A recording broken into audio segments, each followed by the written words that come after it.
Hi అండి, అందరూ బాగున్నారా? మేము బాగున్నాం.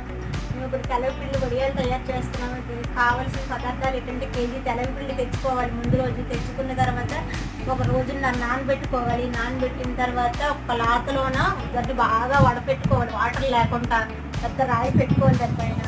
ఒక రోజంతా నానిన తర్వాత మరుసటి రోజు తీసి అందులో అన్ని కలుపుకోవాలి.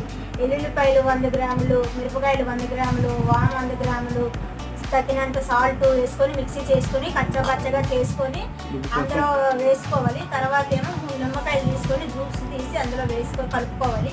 కలిపిన తర్వాత ఏంటంటే దాన్ని ఒక 10 నిమిషాలు బాగా మూత పెట్టి పక్కన పెట్టుకోవాలి. పక్కన పెట్టిన తర్వాత దీన్ని ఏంటంటే అప్పుడు కలిపేసి ఉండలు చుట్టేసి ఎండలో పెట్టాలి.